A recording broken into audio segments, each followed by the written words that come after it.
This is the Fan-Made Film Podcast. So thank you very much, Jaime, for agreeing to come on the podcast. Me and Chris have known each other for about a decade. I realised the other day. Mm-hmm. Yeah, and we used to work together and have become fine friends over the course of that amount of time. And one of those things that we bonded over in our friendship is mostly geeky, nerdy, making stuff. We have a lot of opinions that violently differ from each other. And basically, I haven't argued with Finch for 2 months, 3 months about movies. Yeah. The thing is, if you agreed, then maybe the friendship wouldn't have lasted this long, you know? Exactly. Yeah. There's definitely some things we agree on, and that's where it brings us very nicely to Filmumentaries about Indiana Jones, and particularly Jaws, because that's mine and Chris's favourite film of all time. Fandom initiated.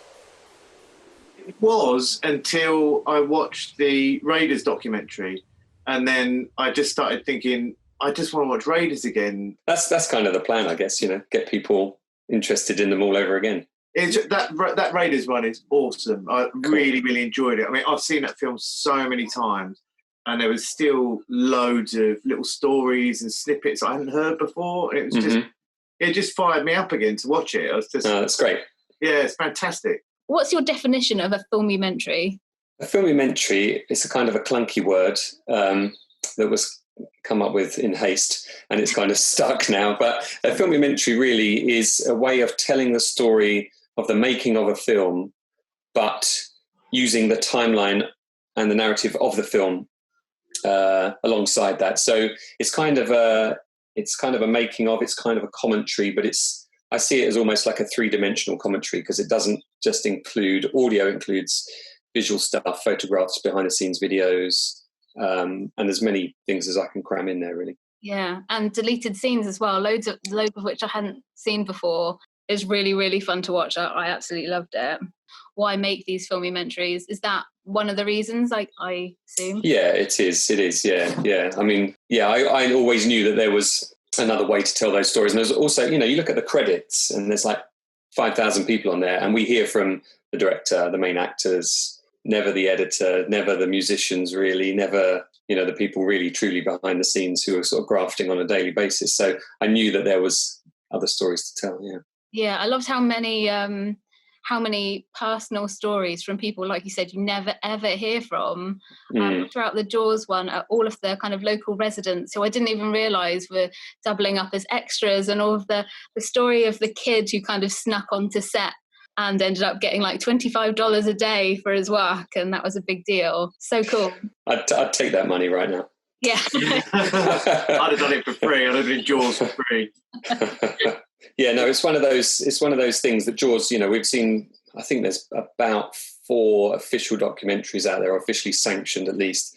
The Shark is Still Working, In the Teeth of Jaws was another one, I think it was on the BBC, and the official one on the Blu-ray and the DVD and stuff. But I always felt that there was still room to tell the story about those individuals that were involved in it, that had a smaller part to play and had, you know, maybe they'd been local to the production and just got involved by happenstance. And, you know, a couple of the people I did interview did have that exact situation, like Kevin Pike, who, you know, was working in a restaurant and happened to see the execs there, and they left their briefcase and he ran after them. And he's the guy that built the DeLorean on Back to the Future, you know. It's no way. Incredible, yeah. And he worked on Return of the Jedi, and he worked on a whole bunch of stuff during that period. We're still in touch now, actually, Kevin and I. We have a chat now and again. We've we watched a few of the filmumentaries and some of the shorter videos that you've done around. I particularly love the one Star Wars in Numbers. Star Wars is one of maybe the bones of contention between Chris and I. It's absolutely brilliant. Like it's a great way of kind of taking a snippet of the kind of thing that you are making in terms of the longer films, and maybe drawing people into watching the longer ones. Yeah, that was the impression. That was the idea rather with that. A friend of mine that I work with, he's a After Effects guy. We work together. We work on Formula One together, and he was like, we should do something graphical with your stuff. We should make it a bit more appealing rather than having just a text subtitle there. So I kind of went through and I thought, there's all these numbers that kind of jump out at me with Star Wars. As a kid, I was kind of obsessed with how tall is Dave Prowse and Peter Mayhew, and how short was Kenny Baker, and really Darth Vader's only on screen for 12 minutes or whatever it is. So we had to go at putting that together. We were going to go on to do one about Empire and Jedi, but we never kind of got around to, work kind of gets in the way, of course. So in this period, it's been quite interesting to try and delve in and do some different stuff. So I've got about 3 or 4 things I'm ready to put out there in the next month or so. I have very vivid memories of seeing The Empire Strikes Back in the cinema, and particularly Return of the Jedi. I was a little bit older. I think it was my 7th birthday. And I remember I bought the story. My parents let us buy some merchandise in the foyer of the Dominion in London. It was shown up. And I bought the storybook, and my sister bought the behind-the-scenes book of Return of the Jedi. And within the duration of the train journey back to southeast London, I realised that the behind-the-scenes stuff was far more interesting than going through the story again. And I kind of got hooked. And then as a kid, I would see things like the making of documentaries. Like there was one called From Star Wars to Jedi, the making of the saga. There was another one called Classic Creatures that looked at all of the Jabba the Hutt scenes and Admiral Ackbar and all that kind of stuff. And I was absolutely hooked. And it wasn't until later in life that I kind of got back into Star Wars. I was sort of in my teens. I started with a friend of mine. We were digging out all our old Star Wars toys and things. And again, sort of Star Wars returned. And then, of course, that was around the time all the VHSs and widescreen VHSs and One Last Time on VHS. Oh, no, one last time.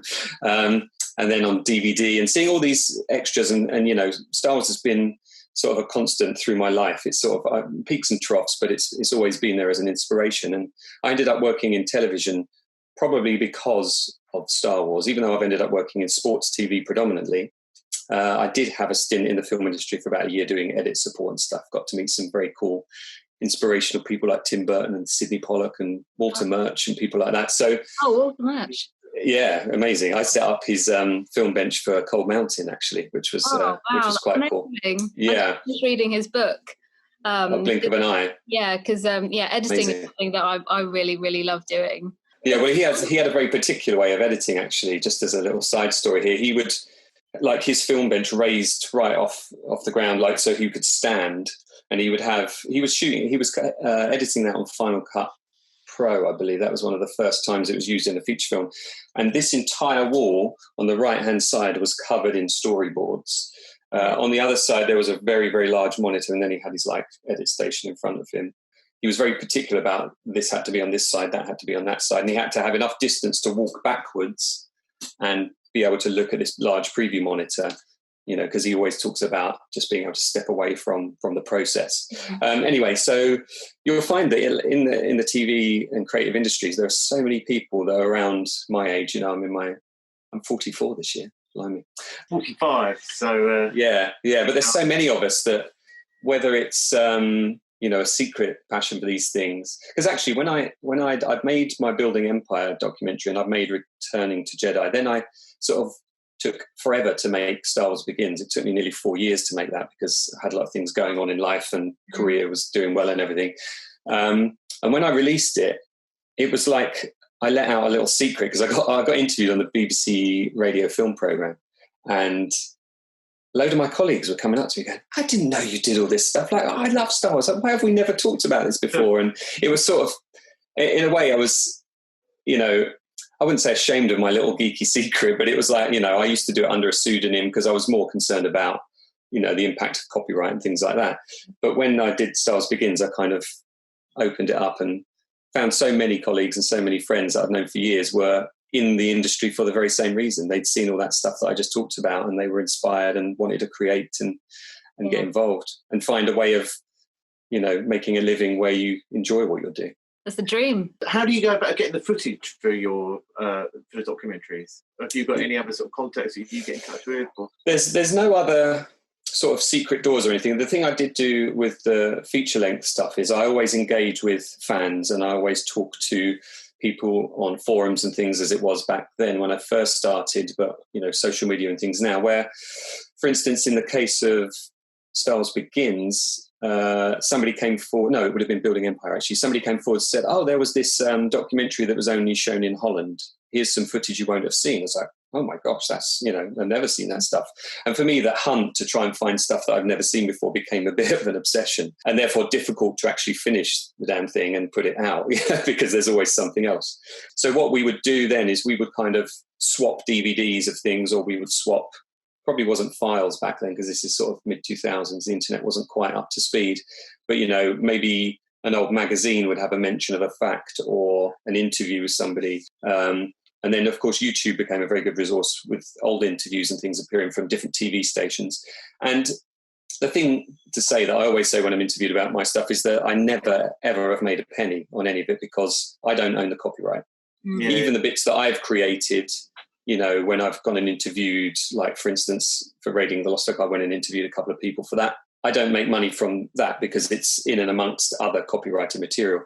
And what's been great is that Lucasfilm, Disney now, and everyone else, Universal, they've always been very hands-off because they know that ultimately I'm not making a critical piece. I'm not making something that's contentious in any way. It's a love letter to my favourite movies. And I've never had a cease and desist. If I did, I would take it down. But I think they, in the birth of the internet, they were taking down sites that had photographs of Star Wars things on them, because they didn't understand the benefit that was to come. But now I think they've got a kind of good handle on that. And as long as you're not making a product that directly challenges something that they've made, then I think it's all good, really. Yeah, it's only to their benefit, I think, as long as it's not disparaging towards the brand, it's family friendly, that kind of stuff, then actually it creates maybe more momentum. It's kind of a marketing for them, I guess. It is, I mean, let's face it, Star Wars doesn't need any help promoting itself. But there was an occasion where, I think with Star Wars Begins, when was that, 2011, that it was on the front page of like Yahoo and AOL at the time. It was on the BBC. I had a thing in the New York Times, and they don't, as you say, they don't mind, I think. I remember George Lucas somebody showed him, was it 1 year ago that somebody had done a version of Cops, but with troops. And I remember George Lucas just finding it hilarious and just thought, no, it's fantastic. And I think, I don't know, to me, that's why they made those films in the first place, to inspire and to entertain and to... Absolutely. Well, I actually met George Lucas. We had a sort of 5-minute chat. I was walking down the paddock at Silverstone when I was working on the British Grand Prix, and there was George Lucas and his wife walking towards me. And my friend and colleague, Tony, said to me, "Mate, you've got to talk to him. Give me your phone. I'll take a picture for it." I know. I think he said, "I'll take a picture on my phone for you." So I went over to George and I said, "Excuse me, Mr. Lucas, sorry to bother you. I just wanted to say what a huge inspiration you've been." And he was like, "Oh, that's great. Great." I said, "I'm sure you hear that all the time." But I said, "I've even made films about your films because, they've been a big part of my life and it inspired me to work in this industry. I work for Formula One television and stuff." And we had a little chat, and he was there, I think, with Williams Racing. And I said, "Look, I didn't want to interrupt his day too much. I just wanted to be able to say that to him." And I'm sure it happens to him on a daily basis. Yeah. But it felt good for me. And then my friend sent me the pictures that he'd taken, and I knew a trick was coming here because he's that kind of guy. He sent me the pictures, and George was in frame, but I was kind of cropped out. I think he kept me going for about a day on that one. But yeah, no, I've got a series of pictures of me sort of walking up to him and just sort of putting my hand out. It looks like I'm trying to do some sort of force action on him or something with my hand. But no, to have that opportunity, was great, and I couldn't really turn it down. Gosh, I think I'd be way too nervous. I think I'm... Yeah, you faint.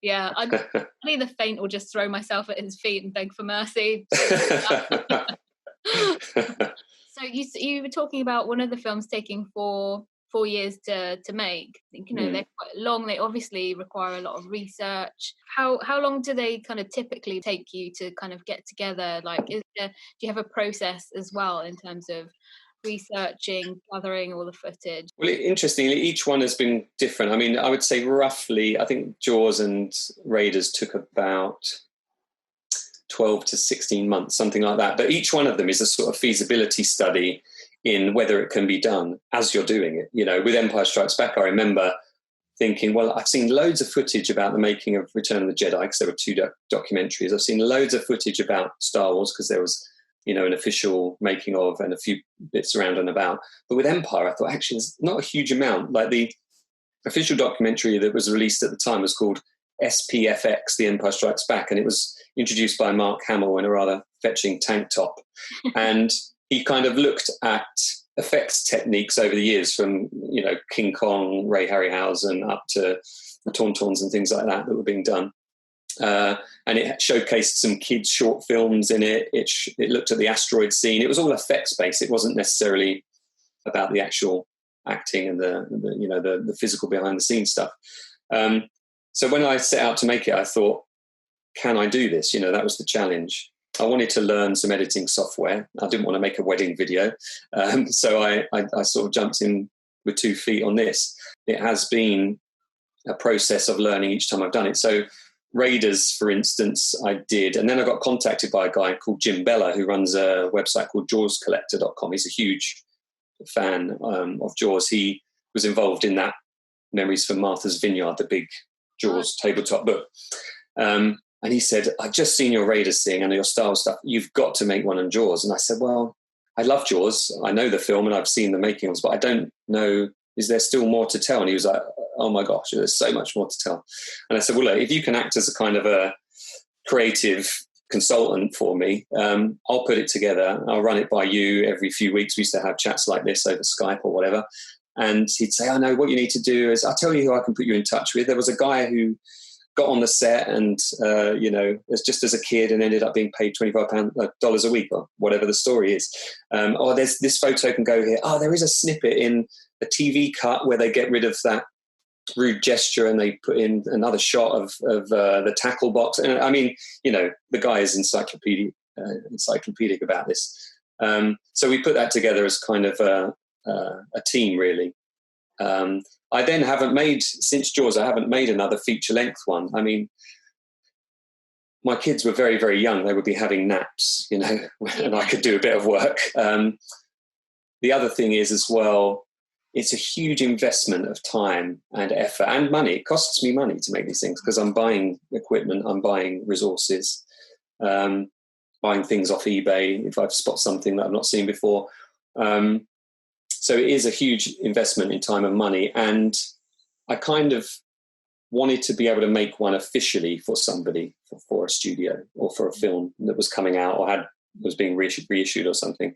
So for the last however many years it is since I did the Jaws one, that's what I've been trying to do. And I've had some very close shaves, but had a thing with Warner Brothers for a while. I ended up actually, bizarrely, being contacted by Brett Ratner.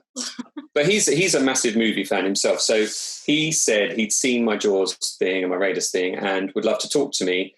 And his PA said, oh, he's out in Budapest at the moment and he's shooting Hercules with Dwayne Johnson, right? When's best to call? And I said, well, I'm going to Budapest tomorrow. I was going there for the Grand Prix.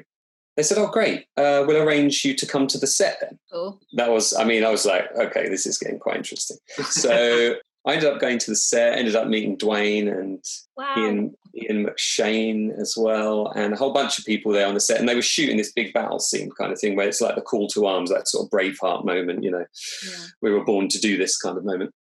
And it was all quite impressive. And I was sat there in the director's chair with a big video wall kind of in front of me.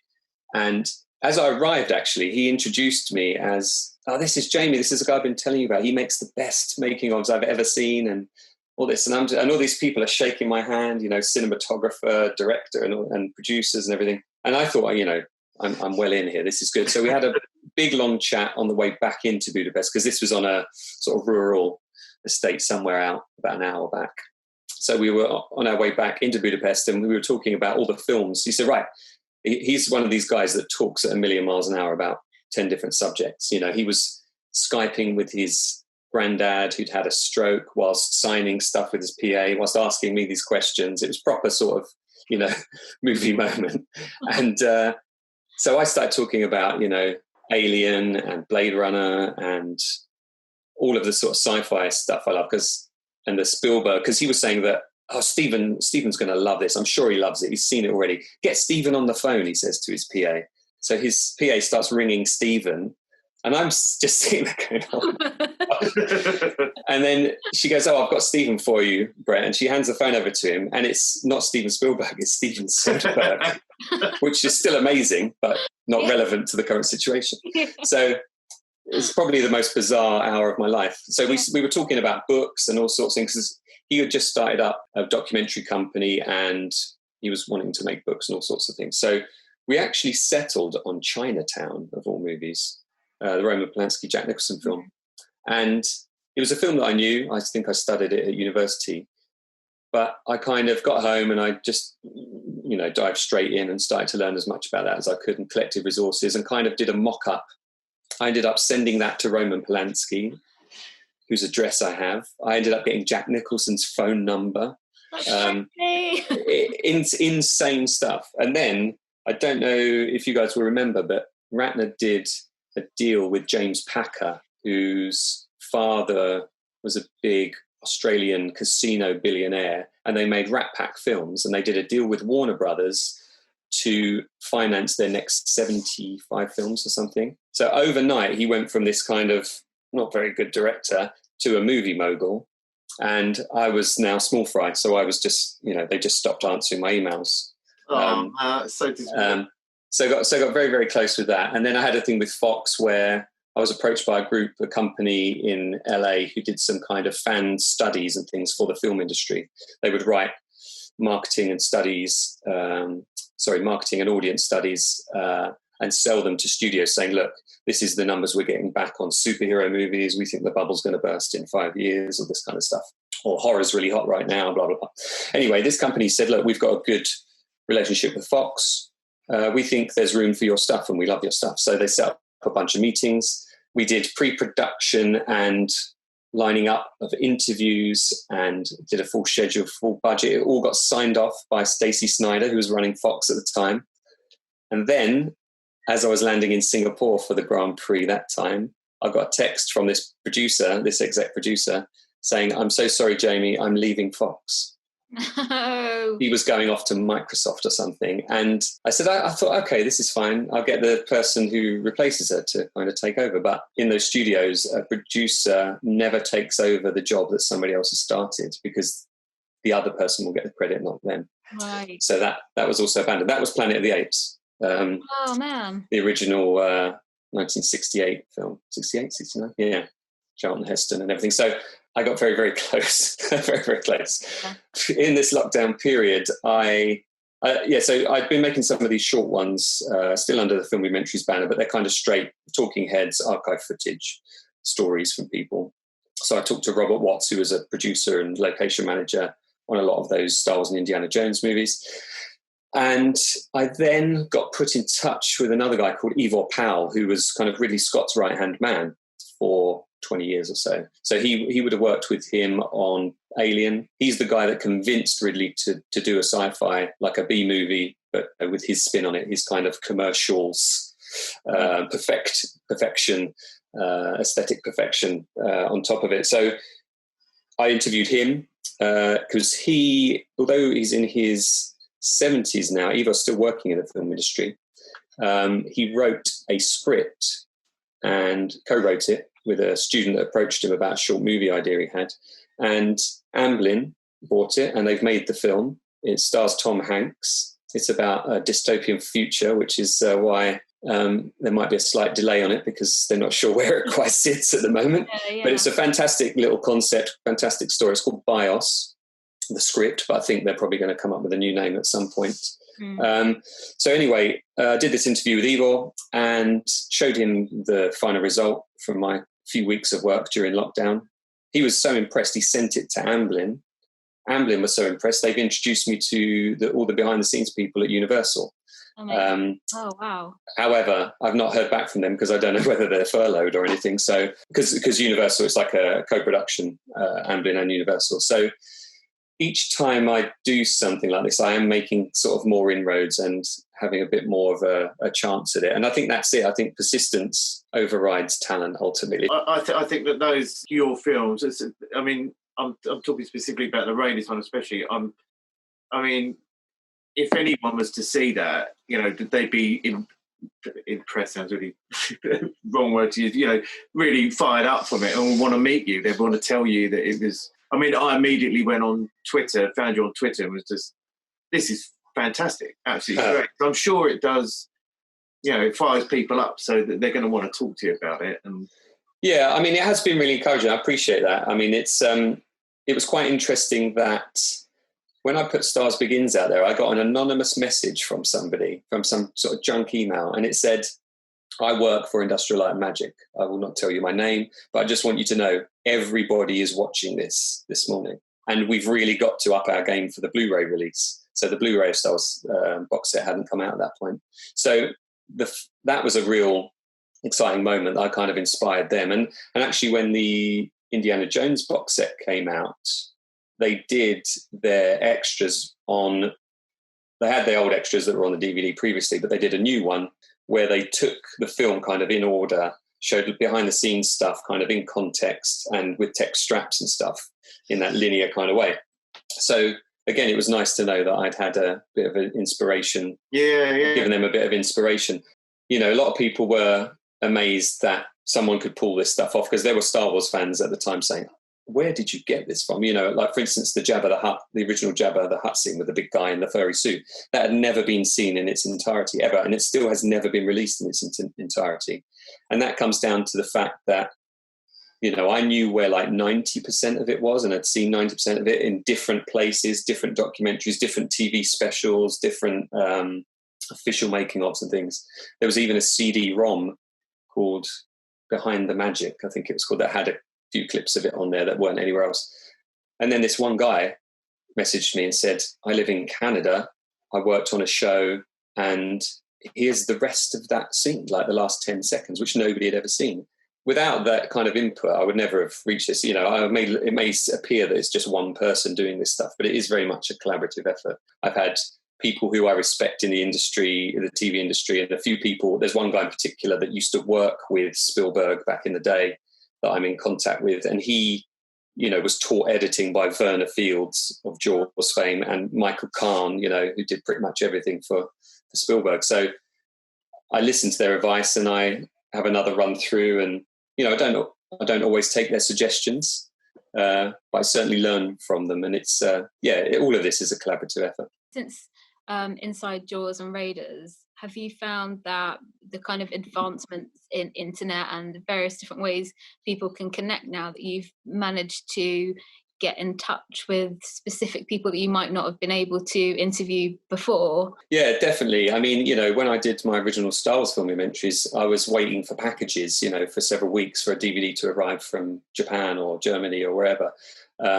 Now with, you know, WeTransfer or YouTube or Vimeo, I'm able to get stuff out, and I'm also able to show people what I've done and get immediate feedback. So yeah, without a doubt, it's sped things up. And as you say, with the social media side of things, just being able to try and reach out to other people. I mean, Ivor, I ended up contacting through Robert Watts, who I'd interviewed previously, but then I knew there was another guy out there on the internet who was quite vocal about the fact that he'd worked on a film with Ivor as producer. It didn't end up getting made, but he knew a lot about Ivor, and I kind of, you know, we'd become kind of chatty friends online anyway, and I sort of just tapped him up for a little bit of more inside info, because I think the more you can find out going into an interview, the more you're going to get out of it, particularly in that case when you've only got like maybe an hour and a half or something with somebody. But in the case of Ivor, he was so generous. We went down to his house and he talked for 2 hours, and then he said, do you want to see some of the stuff I've got? And he's still got some stuff from 2001. He's still got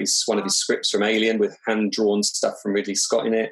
Let me handle it all, you know. And we shot a lot of that stuff for the B-roll to kind of paint the interview as he's talking. And yeah, we were there 4.5 hours, I think.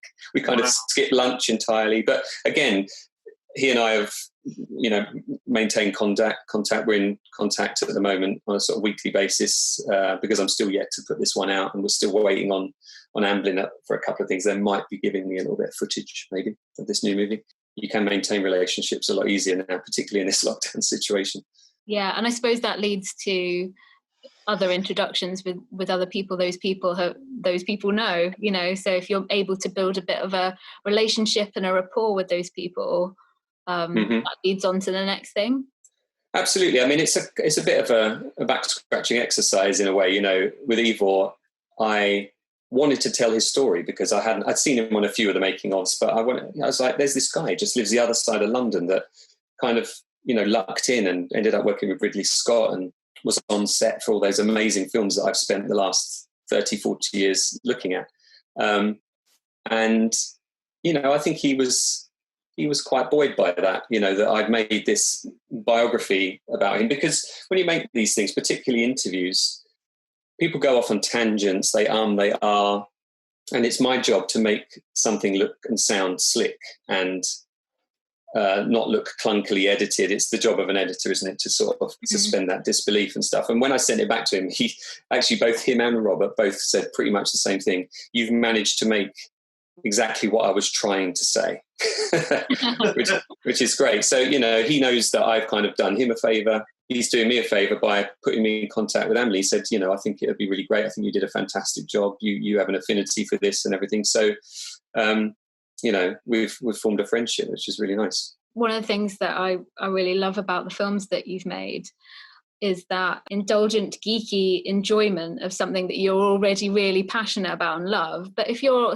interested in or are an actual filmmaker, there's so much experience and practical tips and advice and insight in them. It's like a mini film school. Yeah, well, filmmaking is problem solving, isn't it? And particularly in those days, you know, it was physical problems. It wasn't, and I don't want to kind of say this disparagingly, but there is still a bit of a attitude at the moment, we'll fix it in post. Yeah. You know, in those days, there wasn't really any way to fix it in post other than editorially. You know, George Lucas often talks about that kind of sleight of hand editing and creating the kineticism through editing rather than in a single shot. You know, today we're now used to starting in space and swooping down to a planet and through the mountains to whatever we're looking at. You know, back in those days, that would have to be done editorially, and those problems that they came across every day led to the films being as great as they are. You know, those limitations. I mean, look at Star Wars. They spent $1 million on aircraft junk to make the droids and the backgrounds and the scenes in Mos Eisley and things like that. So I'm fascinated by all of that kind of tangible aspect of filmmaking. Yeah. When I worked in filmmaking very briefly, or the film industry very briefly for a year in 2003, I think it was, I was amazed at how behind TV it was in that kind of regard, because I would set up a film bench for Tim Burton. It was on Big Fish then. And there was an assistant editor, Nadia, who'd be going through the dailies and punching numbers like in the side of the film as a reference point. And then over the other side, there'd be somebody on an Avid going, are you going to digitize this for me to get into the app? And it was right in that point where the industry was swapping from physical to digital. And it was a kind of a reminder just how difficult it is to put a film together in that physical medium. I mean, you splice in the wrong place, that's a difficult thing to get around. You've got to glue that back together, maybe get another print of it. I mean, it's mind-boggling to me. Yeah, I kind of lament, so I went to university and did film studies. It was, I'd say 70% theory, which I didn't expect, unfortunately, and then the rest was sort of practical. And it was sort of 2003 kind of time when we were doing the practical kind of stuff, and it was like that crossover between, do we teach these guys how to edit using Final Cut, or do we teach them how to actually cut up film? So we did a bit of both, but never really mastered one of them at that time, which was a bit frustrating. In a way, I guess that inability to the ability to easily, or more easily than kind of historically, make a film and fix it in post and all of that kind of stuff seems like it's at the cost of good story and thought. I think that's something we've spoken about before, Chris, about how filmmakers have less chance to fail, or for things to go wrong, where they have to be innovative and resourceful and creative in their thinking to get around those problems. The bit that summed it up for me perfectly was the keep going back to Raiders, but the scene where there's the gunfight in Nepal when they're in Marion's bar, and you've got the sound guy talking about how there was a model laid out. It was all storyboarded, and he was thinking about who had what gun, whereabouts they were, and it was all. He said it's so well choreographed that you can work it. You really make that scene. There's no music in that scene, is there? Hardly in that whole gunfight. It's just Spielberg almost like just no music. We just have the guns going off, sound effects, and I imagine you just haven't got that depth now with everything just on a screen. Basically, it's just that's the scene. It's already made. All you've got to do is just add this, add that, and I don't know that there's less playing around or. Yeah, I think I was chatting to a guy called Tim Rose at the weekend. I started doing a little podcast-ish thing that I'm just trialing, and interviewed Tim Rose. So he played Admiral Ackbar in Return of the Jedi. He was Salacious Crumb. He was part of the Cy Snootles marionette puppet thing as well. And he came back to play Admiral Ackbar in the recent movies as well. And he was, he's been quite vocal about the difference between making those original movies, working for George, and also working for Jim Henson on Dark Crystal, and then working for, Disney and Lucasfilm now. And he was saying the real difference to him is that everything needs to be done in such a rush. You aren't afforded the time to rehearse and practice. I don't know if you guys know it. I can't remember whether I included it in my Return of the Jedi thing, but there's a bit with Tim Rose where he's got the Ackbar hand puppet above his head, so he's sort of half in it, and he's trying to sync the word penetrate. He keeps saying it because that's part of his line in the Death Star plan scene, and he was using his sort of drilled ethos that Jim Henson had given him. He basically said lip sync is the most important thing, otherwise these characters aren't believable. You look at the Muppets, some of their eyes don't move, most of their eyes don't move, but we still believe in them because it's so convincingly done. He was saying with The Force Awakens, he pretty much turned up and they went, okay, here's a puppet, off you go. I mean, he said, I had weeks on Return of the Jedi. He said, I designed the puppet, I molded it to my hand, I made it work for me, I learned the lines. There's some shots actually in that classic Creatures documentary where he's being Salacious Crumb and he's looking at this like crappy black and white camera and he says, hello in TV land. I always remember that as a kid. It's just this little puppet looking at you. And those tapes were his rehearsal tapes, his private rehearsal tapes that he was doing at night while everyone had gone home, because he wanted to know that when he arrived at Elstree in a few weeks' time, he was going to be able to nail the job. And he didn't know that those tapes were still in existence and some clever person had found them and realised that they could use them in this documentary.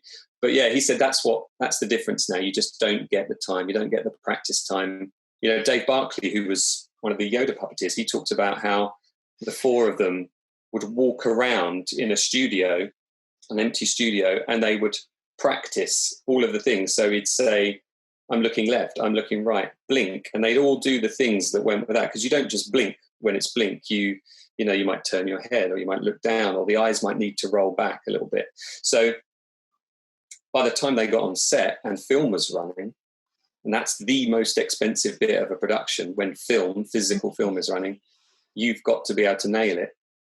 He said now, Tim said now, there just seems to be this, let's just get it done and move on to the next thing, which is a real shame. Yeah, it's kind of sad. I guess it takes away from their performances in a way.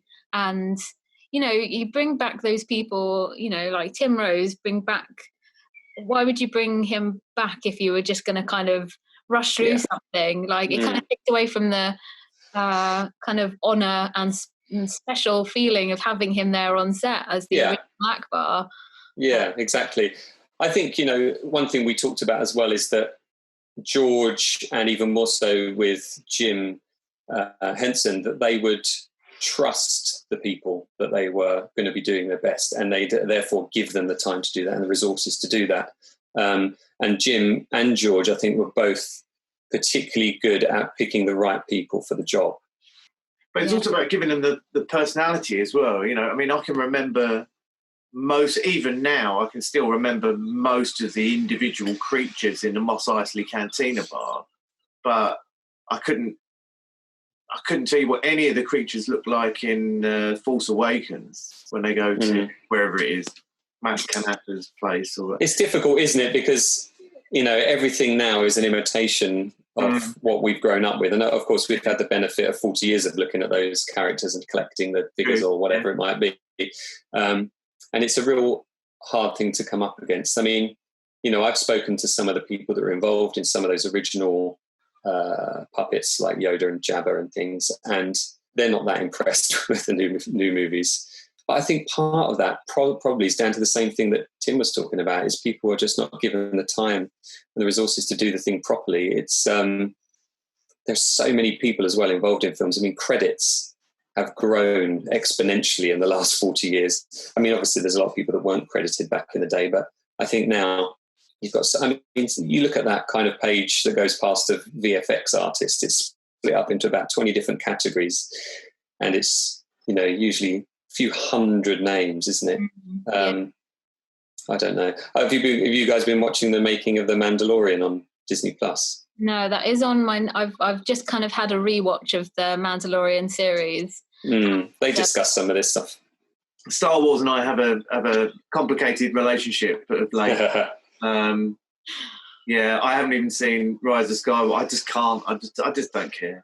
The Star Wars Begins for me was a way of me reconnecting with Star Wars in a way, because I was so disappointed by the prequels, having kind of imagined them in my mind for 20 years or whatever.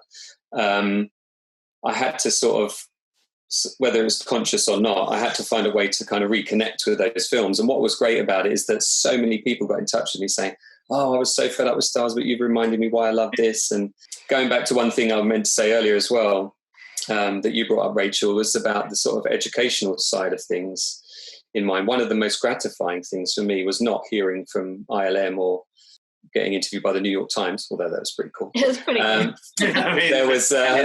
There was a guy who got in touch with me, I think he was in Canada, saying that he uses my Filmumentaries in his film class to kind of show people how good research can be kind of made into a final product. And he's found a really good resource. And, you know, he asked me to sort of write a little thing for his students and stuff at one point. And that was amazing. I mean, it's something that had never really occurred to me, that somebody might actually watch it and genuinely feel like it was a teaching resource. So that's very cool. Yeah, they certainly are. Like, and I think I hope that obviously tons and tons of people watch them, but I hope that, people at the beginning of their filmmaking careers, myself as one of them, kind of watch those and connect with that kind of older situation that filmmaking was in, you know, the 70s, 80s, and how people had to do things, how they had to really engage their creative, thoughtful minds, and consequently how they've earned their reputations out of, you know, those kind of filmmaking conditions, and don't fix it in post but actually, you know, in the moment, and give actors and, you know, people time to really work on their performances, rehearse and all of that kind of stuff. They really are a great resource for learning. If you was to choose a movie now that you were going to do a documentary on, is there anything in the last few years that you would think, oh, do you know what, I really want to know how that was made and how that was? I think part of the reason that I've gone for movies that are so old, apart from me knowing them kind of inside out-ish to begin with, and also the things we talked about the sort of attractiveness of looking back at historical stuff, I think ultimately that is the reason why I've gone for those. I mean, and also it's given us all time to kind of allow the film to exist and be firm in our minds before it's then dismantled. I think if you dismantle a film too early, you kind of lose the benefit of enjoying the chance to escape into that world. So, you know, a lot of people say, oh, it must be a nightmare for you to watch a film. You must be pulling it apart. You know, I don't. I go in and watch a film in the cinema. Remember cinemas? And I watch it as a film and I get immersed in it, and I make sure that, you know, my focus is completely on it. My phone is not on, you know, as we should all have. If I hear, like, for instance, I'm not going to watch the trailer of Denis Villeneuve's Dune because I'm quite looking forward to that. Yeah, me too. I have revisited David Lynch's one and read a really good book about a guy who worked on the making of that never got made because they binned all of his footage. I'm a big fan of the David Lynch Dune. I think it's there's some fantastic bits about it. I mean, some of those sets are just incredible, and the whole design of it, and the fact that they didn't try just to make another Star Wars, which I think was what Dino De Laurentiis thought he had on his hands, really. I think I'll stick to doing stuff from a certain number of years back. I mean, my kids have all been obsessed with Harry Potter in their time. I've got a 14-year-old, 12-year-old, and a 5-year-old, all girls. During lockdown, I've been Hagrid, Professor McGonagall, Shanks. I've been everyone on a daily basis while we play games. And I sort of think those films have, or maybe the first couple have certainly got the potential to have something like this done on them. But maybe that's something I would like to pitch to Warner Brothers rather than kind of do it myself. Because I think with regards to the copyright question, each time I do one, I'm kind of increasing the risk of being caught out in some way. And I think the ones that I have done kind of speak for themselves, that I am able to do something like this. I just need to be given the opportunity, I guess. And, at the moment I am I've got a meeting tomorrow. We're having weekly meetings about potentially developing a series based on movie making and using some of the kind of techniques and aspects of the way I try to tell stories through that sort of filmumentary way, with a couple of guys in LA who've just come off the back of a successful docu-series themselves. So maybe that's the final ingredient. Maybe somebody that's got a little bit of clout out there at the moment, a little bit of collateral, who know the people in the studios, and maybe not do it for the studio directly, but just involve them enough to get access to the things we need. These things that I've made, especially the feature-length ones, probably could never have been made if the studio were controlling it, because they'd want their own message in there. Not that my films, as I said before, are ever about sort of denigrating the memory of, all those wonderful people that worked on those films. But, Star Wars is a typical example where it was very difficult to make and they were up against it every day. And yet the final product was amazing. So that's kind of the story. I've started talking to a few studios, as I mentioned, over the years, and you can already see them beginning to twist the message that you want to tell. Oh, no, you can't use that because of X, Y, Z.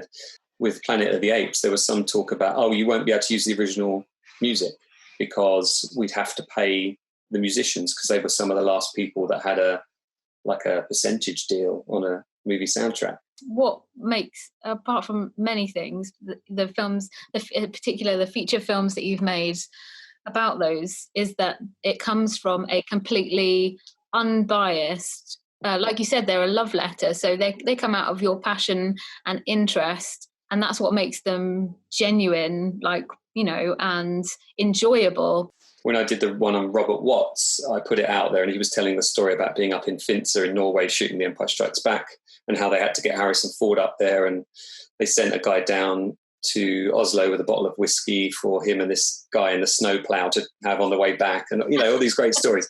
And I was approached by two guys who were making a docuseries for Disney Plus, and they said, we saw this Robert Watts thing and we thought, oh yeah, that's that guy that made those Filmumentaries a few years back. We love those. We should get him involved. So I ended up working on this show as like a consultant for a couple of months, just kind of, they'd run things by me. Are we on the right track? What do you think about this? I actually ended up going out to LA for a week and kind of visiting all of them that I'd been used to seeing over Skype calls for the last few weeks. And unfortunately, the episodes that I was working on got cancelled by Disney. Maybe there'll be in a second series. I hope, fingers crossed, there will be a second series. But it was by the fact that I'd put this Robert Watts interview out there that kind of gave them a nudge and reminded them who I was and what I could do. And now they've come back to me again, and we're hopefully, going to get to a point where we can actually pitch something. Have you had any kind of strange interviews? So people that you've interviewed yourself where it's been surprising, or someone you particularly really enjoyed interviewing? I think, each time you do an interview, you're sort of running the risk of it going terribly wrong. I think that's part of the challenge. It's always part of the interest. I mean, a couple of them I've done over email and then just got people to record the answers. In the case of the sound guy on Raiders, Mark Mangini, I thought, wow, he's going to have a brilliant microphone. Why should I bother interviewing on Skype when I can get him to do it himself? So we did it in that way, and that came out great. I think when I interviewed Wolf Carla for I thought that Raiders, was your interview. Yeah, I mean, it was the first one I'd ever done. We couldn't find a place that was quiet. He didn't particularly want us to go to his place because, of course, he doesn't know me from Adam, basically.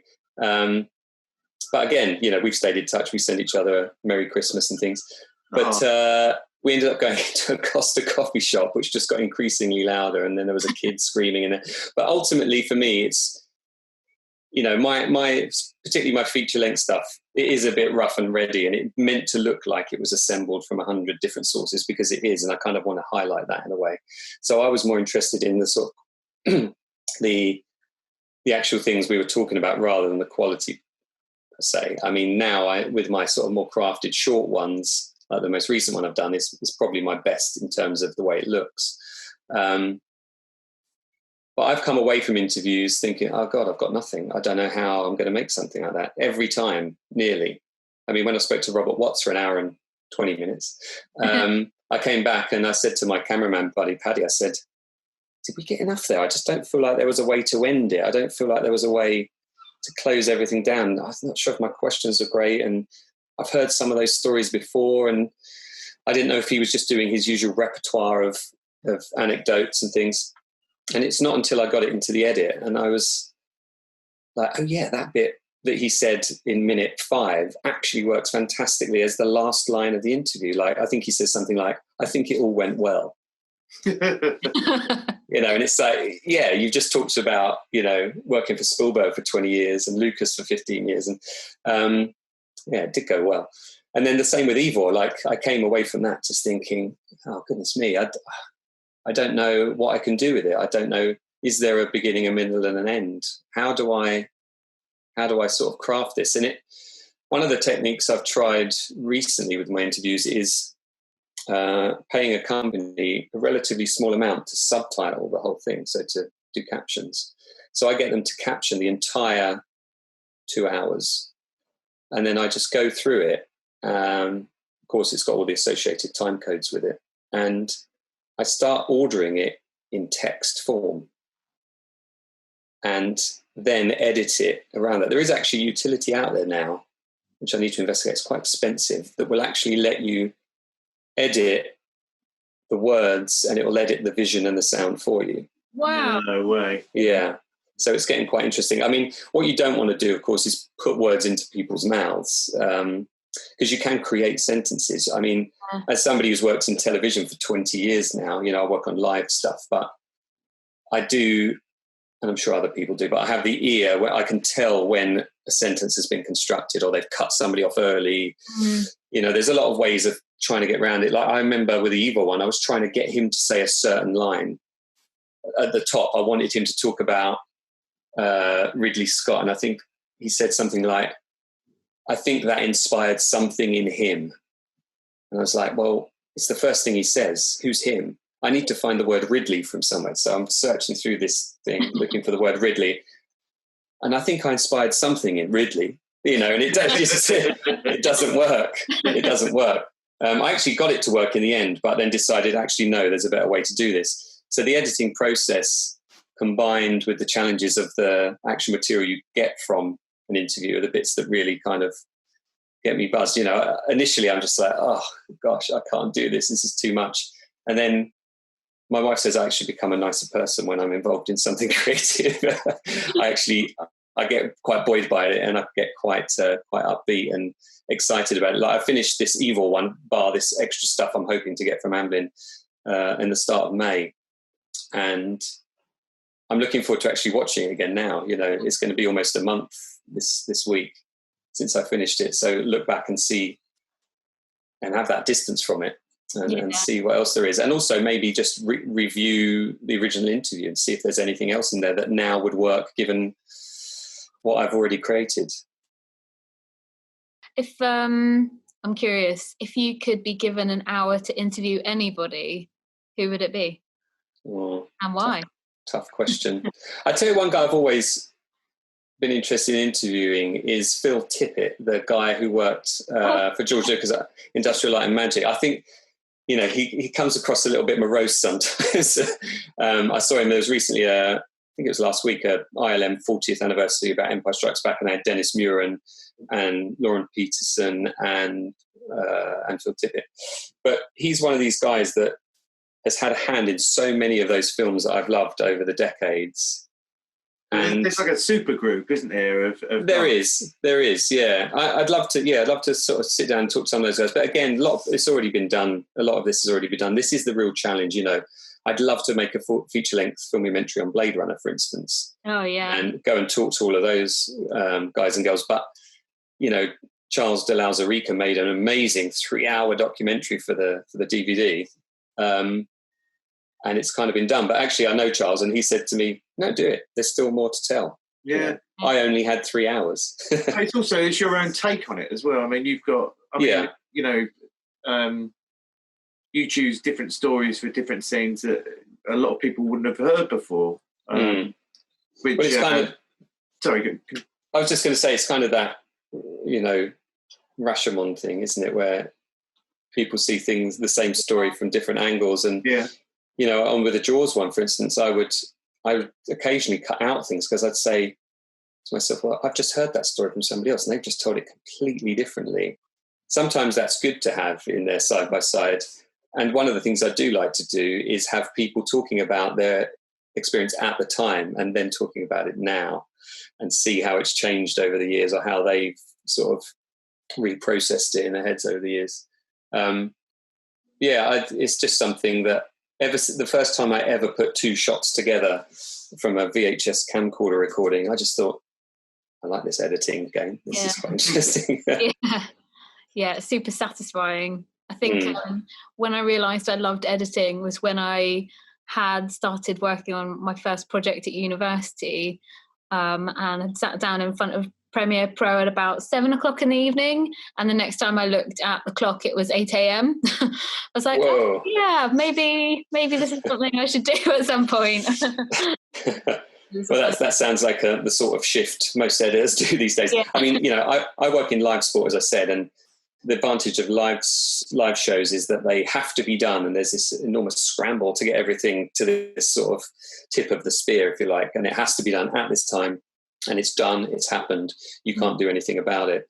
The problem with post-production, of course, is you can be tinkering and tinkering and tinkering, you know, on your own project, sure, but when you work for a studio or you work on a big movie, the pressures on people in post-production to just get it done.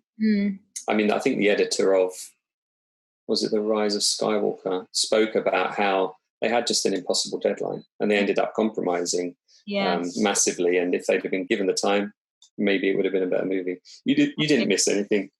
No, I know I didn't. I mean, this is the thing. You know, I just think how can you have a trilogy of movies? You're going to tell a story over 3 movies, and don't plan out the story in any way, shape, or form. Just amazes me. Of course, it's going to be an complete disaster. But then you look at the original Star Wars films, you know, George wasn't even sure whether Luke and Leia were brother and sister. He wasn't really sure that Vader was Luke's dad. But that was at least from a single mind, a single vision. Yeah. I think the issue with these latest movies is that, you know, there's so many people involved in the story, so many people involved in directing. Obviously, there was Kirshner and Marquand in the original trilogy as well directing, but I think we all know that George still pulled the reins. You know, the all-seeing eye was there. Yeah, but this could be a whole nother podcast. Yeah, probably will be as well, won't it, Chris? Yeah, it probably will be. Rachel and I would probably do a 9-hour one where we just honestly, like, I could just chat about this stuff, as Chris knows. For hours.